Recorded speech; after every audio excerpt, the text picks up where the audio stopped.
Today, we are diving deep into one of history's most fascinating and, frankly, terrifying figures, Timur. It's a name that, even 6 centuries later, brings to mind these incredible images of, on the one hand, magnificent skylines, and on the other, pyramids of human skulls. He was this unbelievable conqueror who built an empire that stretched clear across Asia, a man who was both a deeply devout Muslim and an absolutely ruthless warlord. And that right there, that's the central question, isn't it? It's the paradox that really defines his entire story. So, which was he? Was Timur a visionary who forged a civilization from chaos, or was he just a monster who bathed it in blood? Over the next few minutes, we're going to unpack that very question. Okay, so to really get to the heart of this whole paradox, we first have to understand the man himself. And a great place to start is with his name, or I should say his names. To his own people, he was Timur. In his language, that means iron, a name that just screams unbreakable strength. But in the West, you've probably heard him called Tamerlane. Now, that name comes from the Persian Timur the Lame, which actually means Timur the Lame. See, early in his life, he was shot by arrows in his right hand and right leg while, and this is true, trying to steal a sheep. It left him with a permanent limp and cost him 2 fingers. So right from his name, you get the whole paradox, the iron will and the very real physical vulnerability. Now this number is just horrifying. Scholars estimate that Timur's military campaigns were responsible for the deaths of 17 million people.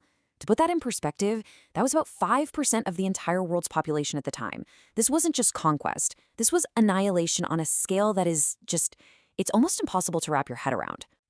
So the big question is, how does a lame sheep raider from some minor tribe become one of the most powerful and feared men in all of history? Well, his path to forging an empire was every bit as cunning as it was ruthless. Timur was born into a time of total chaos. The old Mongol khanates were falling apart. He started out as just a minor noble in what's now Uzbekistan, but his ambition and his military genius were just off the charts. He allied with, and then in a classic move, turned on his own brother-in-law, Amir Hussein. By 1370, in just about a decade of serious campaigning, he'd completely consolidated power. He was the unquestioned ruler of the entire region. But he had a huge problem, a legitimacy problem. You see, according to Mongol tradition, only a direct descendant of the great Genghis Khan could rule as the Khan, and Timur wasn't. So he couldn't actually take the ultimate title. For most people, that would have been a career-ending roadblock, but Timur was an absolute master of political maneuvering. His solution was absolutely brilliant. He basically pursued 2 paths to power at the exact same time. First, on the Mongol side, he married a princess, Sarai Mulk Khanum, who was a direct descendant of Genghis Khan. This let him take the title Geregin, which means royal son-in-law, so he was technically ruling in his wife's name. Then, for his other play, he appealed to the Islamic world. He styled himself as a holy warrior, the sword of Islam. He was playing both sides of the field, using Mongol tradition and Islamic authority to justify his every move. So once his power was totally secure, Timur unleashed a 35-year campaign of conquest across Asia. And the brutality he used, well, that was a weapon in and of itself. Let's take the Persian city of Isfahan. In 1387, they at first surrendered peacefully to him. But when the city later revolted against his crippling taxes and killed his tax collectors, Timur's response was unimaginably cruel. He ordered a general massacre of the city's entire population. The death toll estimates range anywhere from 100,000 to as high as 200,000 people. He didn't just want to punish the city, no, he wanted to make an example of it. He wanted to send a message written in blood, so that other cities would hear about it and surrender without a fight. But what's truly terrifying is how he did it. This wasn't just chaotic violence. This was systematic terror. He had his soldiers build towers out of the severed heads of the citizens. An eyewitness at the time reported counting 28 of these grotesque structures. It was a psychological weapon, a calculated display of horror designed to just paralyze any thought of future resistance. Next, he turned his sights on the incredible wealth of India. His invasion ended with the sack of Delhi, which was one of the richest cities in the entire world at the time. But the most horrific act of this campaign actually happened before the main battle even started.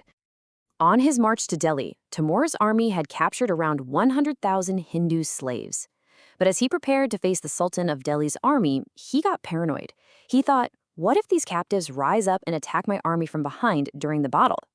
His solution was cold, calculated, and horrifying. He ordered every single one of them, 100,000 men, women, and children, to be executed on the spot.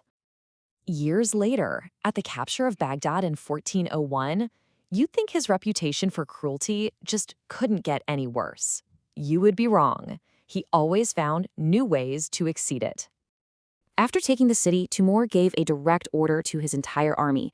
Every soldier was required to bring him at least 2 severed human heads as proof of their work.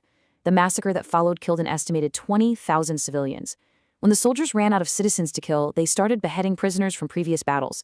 When the prisoners ran out, some reports say they even killed their own wives just to meet the quota. Okay, so after that trail of absolute horror, prepare for one of history's biggest plot twists, because the same man who built towers of skulls was also one of history's greatest patrons of art and architecture. This, right here, is the heart of the paradox. When Timur conquered a city like Damascus or Baghdad, he would massacre most of the population but systematically spare one group, the artisans. He deported the most skilled architects, artists, tile makers, and craftsmen from across his entire empire and brought them all to his capital, Samarkand. And then he poured the insane amount of wealth he'd plundered into turning it into the jewel of the world. For Timur, this wasn't just about pretty buildings. It was about legacy. He was building a capital that would scream his power and glory for centuries.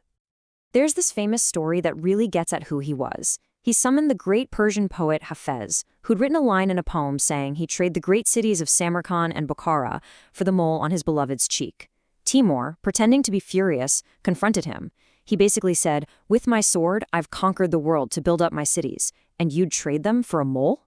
Hafez, thinking fast, cleverly replied, "It is because of such generosity, Your Highness, that I am now so poor." Timur was so amused by this witty comeback that he sent the poet away with a bunch of magnificent gifts. It's a small story, but it tells you so much about his intelligence, his wit, and his immense pride in what he was building. So, how does history even begin to remember a man who is both a creator and a destroyer on such an epic scale?